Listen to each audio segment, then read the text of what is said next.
Jennifer tinha 27 anos quando foi morta brutalmente pelo marido. O DJ Christopher discutiu com ela e, de forma cruel, a assassinou com várias facadas. Só que também matou o cachorrinho, o pet do casal, que ele dizia ser para ele como um verdadeiro filho. E hoje, depois de 2 anos, finalmente sentou no banco dos réus. Deixa eu conversar aqui com o Léo. O Léo está no tribunal do júri, 2 anos se passaram. Fico imaginando a expectativa da família dele, mas principalmente da mulher que ele tirou a vida, não é, Léo? Boa noite. Boa noite, Paulo. Boa noite a todos. E depois da família ter revivido toda essa história de 2 anos atrás, espera que a justiça seja feita. A qualquer momento, o resultado pode sair, a definição para os próximos anos de Christopher. Mas para a gente entender essa história, a gente recapitula todo esse capítulo triste da família que aconteceu no bairro Campo de Santana. Um homem violento que mata 2 cachorros, agride o sogro e termina assassinando a esposa a facadas. Ela amava demais ele. Inclusive, eu mesmo já falei para ela, tinha falado para ela que deixasse ele. Não servia para ela, né? Christopher Brian Elias Skrepica é acusado de matar Jennifer da Silva em outubro de 2022. E agora, quase 2 anos depois, será julgado pelo crime. Madrugada de 9 de outubro, Jennifer foi encontrada morta nessa casa no bairro Campo de Santana, onde morava com Christopher. Segundo a polícia, o homem deu vários golpes de faca na jovem. O próprio réu disse em depoimento que, sob o efeito de drogas, teve um episódio de impotência sexual. Ficou nervoso, discutiu com Jennifer e terminou assassinando ela. Ela falou que eu estava traindo ela com outra mulher e tudo mais, começou a falar umas coisas sem sentido. Daí eu não lembro, eu sei que eu fiquei nervoso e não lembro. Eu lembro que quando eu voltei em si, eu tava na sala, quando eu peguei e olhei assim, eu tava sangrando. Quando eu entrei no quarto, eu dei de cara com ela em cima da cama. Aí eu fui procurar meu celular, eu encontrei meu celular quebrado. Aí eu peguei e fui, olhei na sala, achei o celular dela. Aí nisso eu deduzi que fui eu que matei ela, por causa que estava tudo trancado.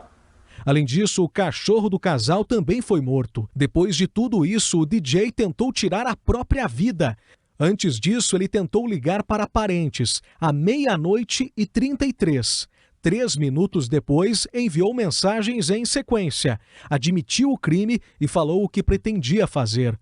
O DJ também mandou o endereço da casa. Mais tarde, ele fez outras 2 chamadas, depois da 1 da manhã. Em depoimento à polícia, o pai de Christopher disse que só viu as mensagens ao amanhecer e aí não pensou 2 vezes. Correu para o endereço. Quando chegou no local, tinha os 2 vizinhos ali do lado. Desci do carro correndo e fui perguntei: ô, o senhor tem um pé de cabra, alguma coisa aí? Ele falou: por quê? O que está acontecendo? Eu falei: só depois que eu estourar o portão que eu vou poder dizer para você o que está acontecendo. Foi no momento em que eu estourei o portão, o cadeado. Quando entrei assim, que eu olhei, eu já vi meu filho com o braço, tudo, aquela poça enorme de sangue ali, ele deitado, com os olhos fechados, e quando eu olhei para dentro do quarto, eu vi a mulher dele com o pescoço cortado. Christopher foi socorrido, encaminhado para o hospital com ferimentos graves e depois preso. O relacionamento do casal durou 10 anos. A jovem trabalhava de garçonete e era formada em educação física. Já Christopher era DJ em festas e casas noturnas de Curitiba e trabalhava normalmente durante a noite. Jennifer jamais fez um boletim de ocorrência contra o companheiro. Porém, segundo a família da moça, ele era violento com ela e, inclusive, já havia partido para agressão. Ela comentou comigo que ele, estava muito agressivo. Eu falei: mas ele está te batendo? Ele falou que não. Ela falou que não. Daí eu falei para ela assim: se não der certo, você pega e sai. Larga dele, vem aqui para casa, ou você aluga uma casa bem longe e vai morar sozinho. Mas só que eu falei para ela, só tome cuidado com ele. Falei para ela, do jeito que ele tá, tome cuidado com ele. Havia sobrado até mesmo para o pai da jovem. No final da festa ele bebia e aí ele começava a falar bobeira e a gente, como é evangélico, proibia ele ficar falando essas coisas assim, né? Então a gente falava para ele, ele não gostava, achava ruim. Foi isso aí que aconteceu, então ele me agrediu. Esse processo ele é bem claro, não há dúvida nenhuma que ele é o autor dos fatos. Ele mesmo confesso. Você falou facas, foi facas, tem várias facas que constam no processo. Qual ele usou, ele vai explicar lá, se é que ele vai querer. A defesa vai fazer o trabalho, certamente, para tentar colocar ele como que cometeu o crime, esse fato, por estar drogado, estar aí, dependência química. Muito provável que venha isso. Não estou dizendo que vão trazer isso, mas é uma linha de defesa que deve ser respeitada, né? Por outro lado, eu me preparei totalmente para confrontar isso. E se vir essa tese, eu tenho argumentos legais, onde ele mesmo diz em audiência que ele não teria vícios. Durante o processo antes do júri popular, Christopher falou 2 vezes sobre o caso. Primeiro em outubro de 2022, logo após ser preso. Afirmou ao juiz que não era dependente de nenhum tipo de droga. Você tem uma doença, faz uso de algum medicamento? Não, senhor. Dependência química? Não. Meses depois, em janeiro de 2023, disse o contrário, que usou cocaína e anabolizantes horas antes do assassinato. Segundo ele, para aguentar trabalhar na noite seguinte. Numa biqueira lá perto de casa, eu fui buscar cocaína para mim conseguir trabalhar na parte da noite.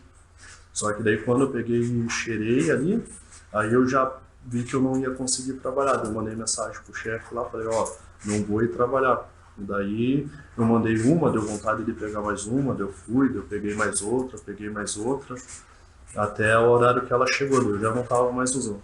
Christopher será julgado por feminicídio qualificado, por motivo torpe, ter impossibilitado a defesa da vítima e meio cruel. Além disso, o DJ responderá por crime ambiental, pela morte do cachorro de estimação. O réu pode ser condenado a mais de 30 anos de prisão. A expectativa da família de Jennifer é por um julgamento justo e que possa colocar um ponto final nessa história. Esse menino um dia vai sair da cadeia. Ele vai poder se encontrar com as pessoas, mas a vítima não volta mais. Então, nós temos que pedir que ele cumpra essa pena da forma legal, e que não seja feito aí um justiçamento, e sim um julgamento justo.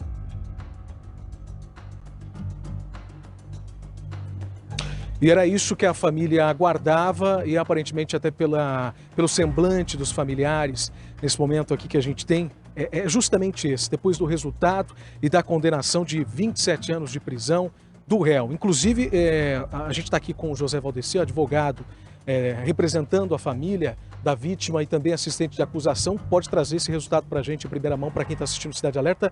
O réu foi condenado. 29 anos e 11 meses. Regime fechado. A sociedade de Curitiba hoje fez justiça. É uma família que sofre há 2 anos. Pai e mãe sofreram muito no plenário por reviver momentos.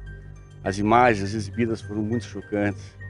Então a família não vai ter ela de volta, mas tem a sensação de que a justiça foi feita.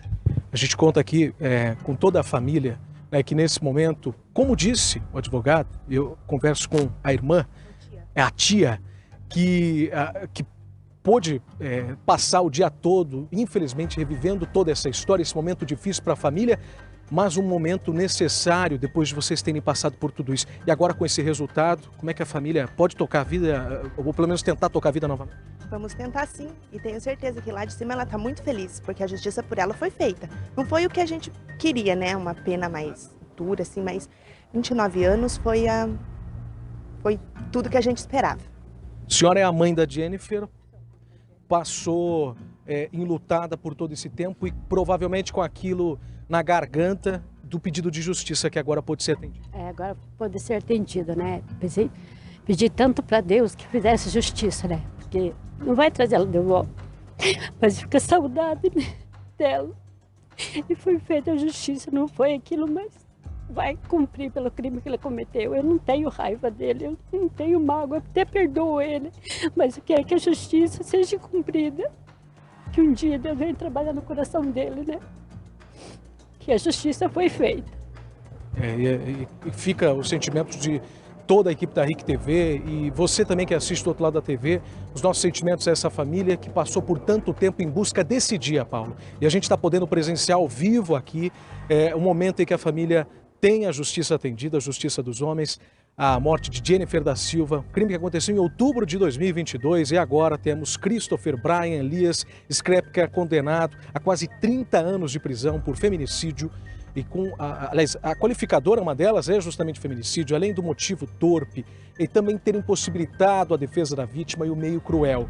É bom a gente lembrar que, além disso, ele acabou matando o cachorro de estimação, que em depoimento ele disse que tratava como um filho, e isso também acabou entrando em consideração no momento em que o juiz calculou toda a pena. Mais um caso encerrado aqui para a justiça, mas ainda assim um momento difícil para que a família possa tocar a vida daqui para frente com essa condenação. Ô, Léo, você sabe de uma coisa? Estava aqui pensando, até ouvindo esta mãe derramando lágrimas, ela dizendo que perdoa o assassino da sua filha. E aí, muitas vezes as pessoas imaginam que um apresentador de TV é uma pessoa perfeita ou que tem que ser hipócrita. Eu confesso a você, viu, Léo, que eu não perdoaria. Tiro o chapéu para essa senhora. Isso com toda certeza, né? Porque essa é uma pergunta que normalmente é feita para familiares em uma situação como essa, e cada um tem um comportamento.